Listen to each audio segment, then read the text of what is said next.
What's going on, gamers? Spire of the Watcher dungeon is now alive. Ran it today multiple times with the team, and also I ran it solo. Still working on the solo flawless guide, so that'll be here soon. For this entrance, it's pretty simple. There's 4 main switches on the hub that I was just standing by. Once you kill a Minotaur, it drops a white Vex pool and you get Gsxrclyde. As you see, I shoot the hub that is starting the vault all the way in the back, and you follow these power lines all the way up and shoot them in order till you see the electrical cord turn blue. Again, this route can be confusing. As you see, I can shoot the wrong one there, but once you figure it out a couple times and realize that your cord is not blue, you'll shoot the hub in the center and it will activate the arc node and it will say it is complete.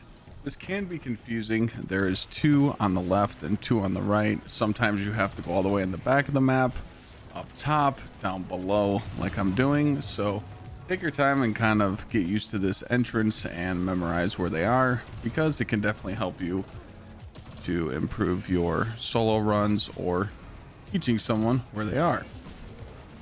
What I noticed here too is that every time you shoot a correct node, you get 4 extra seconds of Gsxrclyde, so you can technically shoot 1 to 2 Minotaurs that whole first encounter. What I'm doing here is I'm swinging my sword once I jump down so I don't die at the bottom, because we all know when we slide down these big slides we end up dying, or for today's sake, error coded. You're gonna find the corner here and you see that there is a collectible. There are 6 throughout this raid. Wanted to show you where some of these were so you can get the triumph as well. When you're jumping up here in this corner, it's going to take you through this jump puzzle and take you into the dungeon deeper. A lot of the beginning dungeon was jumping puzzles, so I kept a sword on pretty much the whole time and line rampants. Warlocks, you're probably going to be switching your aspect to heat rises, and hunters, make sure you got some stompies on. When you're jumping down and going across, especially right here, you're going to be getting into a big room of the jump puzzle. Now, if you know how to sword fly or you know how to cruise around, you can easily skip this whole part by just sword flying and getting to the end. What I'm doing here is going down below and grabbing the second monitor, or the collectible, in the dungeon. As you see here, this was the final one that I missed from my first run, and I got the triumph. Like I said, most of the time I was just running around with Arbalist, a submachine gun, and a sword if I wasn't fighting the 2 boss encounters.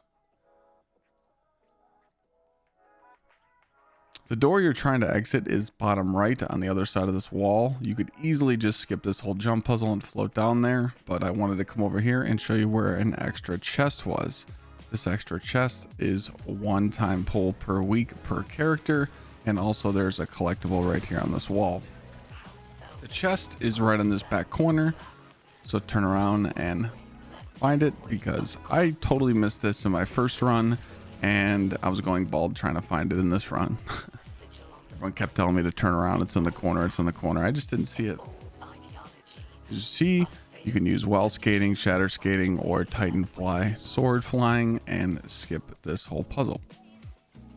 Whenever I'm on the corner right here, I wanted to show everybody kind of the route you could take, just in case if you're not sword flying. You can jump across this bridge and go to the bottom left hand corner and grab the 3rd collectible. As you see in the bottom left hand corner, it's already lighting up and it kind of tells you exactly where it is for that 3rd collectible. And this is where the opera music starts playing as well. Grab your 3rd collectible here and move on up the elevator. So in the next encounter, you're going to be shooting the electrical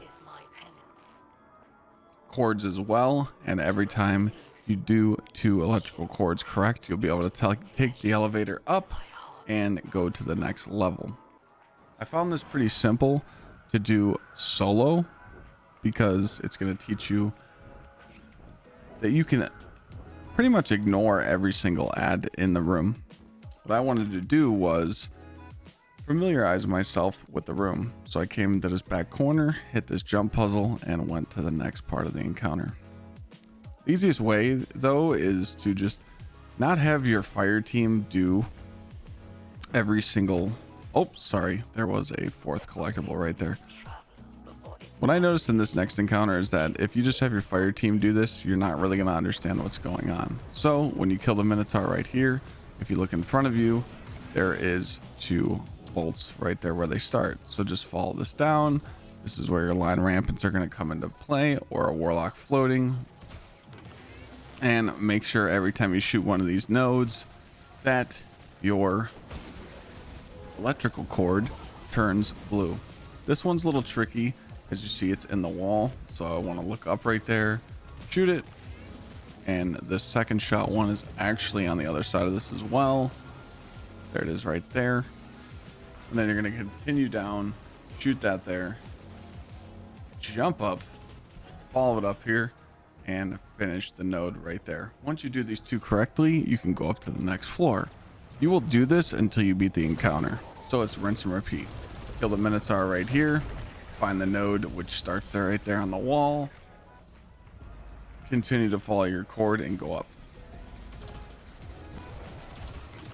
As you see, I shoot it right there. Find it down there. Use my boots to float.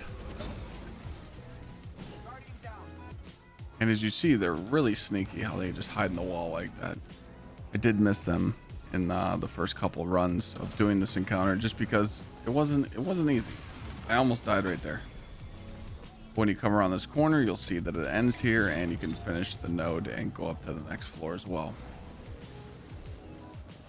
Once the other node is done, you will go up to the next floor, rinse and repeat until the encounter is over.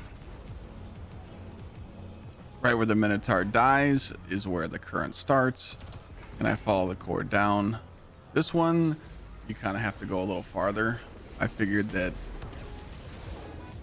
we would have to shoot more on this 3rd floor, but it's usually about 4 to 5 shots per cord, and you'll see that in the next encounter as well. Some have 4, some have 5 you have to shoot, but in the long run, you just have to shoot the current from the beginning to the end. It's pretty simple. Just look around. If it turns blue, you did it correctly, and if not, obviously go back and check and see where you might have missed. Rinse and repeat. Once the encounter's over, grab your loot and go up. If you're trying to get the new scout rifle or the new helmet, I think this is the encounter you're going to want to farm because it has a high drop chance in this encounter. Don't know the full loot table yet, but I will know in the future once we run some more. This next encounter you might have seen in Garden of Salvation. There is another computer screen right here, but for the next encounter I did some testing and I feel like linear is the play just because the Harpy has a crit spot and it's really simple to hit your crits. In my solo run, I actually used a solar cataclysmic build with Wither Horde and cataclysmic with bait and switch. I would recommend trying that. Maybe Nova Bomb Warlock. You can't really sit in a well because you get punished for not scooting up at the boss here. After you do a damage phase, you might see that the boss boops you off. That's because you want to stay close to the boss. The closer you are, the less chance you have getting pushed off the map. So what I'm doing here is killing the Minotaur, following the current. This one though, you have to start from the center. So shoot the center node first and follow it all the way to the back like doing so. If you try and do this from the back to the front, it will not work. Once you complete this, it will say fuel rod activated. And once you complete the last one, whatever node was last, the Harpy boss will go to. As you see, I went down there and activated Font of Might. And what I'm going to do is position my feet to the corner of the rail here so I don't fall in the hole in front of me. Keep pushing up, making sure that I hit my shots. Rinse and repeat, easy 2-phase. Those holes are dangerous. I fell in those. They're not fun. When you drop down and you go into the next encounter, now you have to descend, and what you're doing right now is headed to the boss. So you work your way up and now you have to go back down. On each of these floors, it took me a few times to understand what we were doing, but you have to shoot these nodes. It doesn't matter in which order, you do have to shoot all of them though. So there's 4 to 5 for each floor. think every single floor had 5. So as long as you stand in position in the room where all 5 can be hit, you will be fine. This is the final floor. Once you get into this room, it is like a diamond, 4 in each corner, and the last one is in the center. There's also a secret chest down here. As you see, we drop down underneath the stairs, little Wrath of the Machine vibe, open up the secret chest, 1 pull per character, and move on to the next encounter. What I'm going to do here is kill this Minotaur. Once he dies, I'm going to shoot the 4 corners, the 4 nodes, and shoot the one in the center. I'm going to show you where the final ones are in each corner there, and the final node you shoot is right there in the center. Took me a while to find that one, but hey, we got the dub. Once you see no objective, drop down in the corner right here and head to the boss. Now this Wyvern boss, man, so this guy 3-taps you, and it's very annoying. I've tested out some stuff today, and I feel like for group play, you should run Divinity with 2 linears, proc Font of Might, maybe rip a tether, but make sure whoever's running Divinity runs a grenade launcher. When their Divinity is getting low or ready to reload, they can switch to a grenade launcher and reload the div using the weakened clear mod. I also have on a machine gun so I could shoot these nodes if possible. To start the encounter, you will need to kill a Minotaur, shoot the 4 inside nodes, and open up the door. You're opening up the door so the Wyvern could go from each room to another. Once you open up the door, you'll see here that I'm following this electrical cord. You have to shoot 2 of them. Once you do 2 of the cords, like you see here lit up, it will tell you to take cover. When you're shooting the second cord, make sure that the Wyvern is in this room. Once the Wyvern is in that room, it tells you to take cover, and you come back into the original room and shoot the 4 and open up the door once more. Again, that process is shoot the 4 inside and then shoot above the door where I just looked. What I'm doing now is I'm applying div, making sure that my teammates are standing in a well, calling out when I'm getting low. But right before I reload, I just switch to that grenade launcher and reload that div. Once I see when the boss is getting close, I hit my thunder crash, make sure that we get that div on, and get an easy 2-phase. Again, it's not easy to get your damage up like this, but with enough practice, I'm sure you can get it down. Rinse and repeat. Kill the 2 Hydras, move on. Right now, I think I'm just showing what everybody had on. Cataclysmics, Forbearance, all the good stuff. Juicy loadouts. But again, kill this Minotaur. Wanted to show you how to start the encounter and go into damage. It's very important that people understand and learn these mechanics.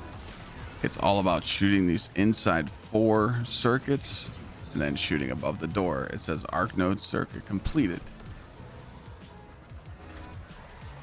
Once you do those chords and it opens again, same thing, rinse and repeat. So when you start the encounter, shoot the inside 4 nodes. Right where I'm shooting the boss, if you look above, you shoot the node above the door and you open up the door. Complete the 2 chords that the game allows you to shoot. Only 2 out of the 4 are available to shoot. Follow them into the other room, complete the circuit, make sure the boss is in there, start damage like so, and get the dub. I know it's a lot of these mechanics you might not understand, but hey, practice makes perfect. I hope this guide helps you. It's been a long day for me. I can't wait to do the solo flawless guide tomorrow. So hopefully this guide helps you. See you guys next time. Peace.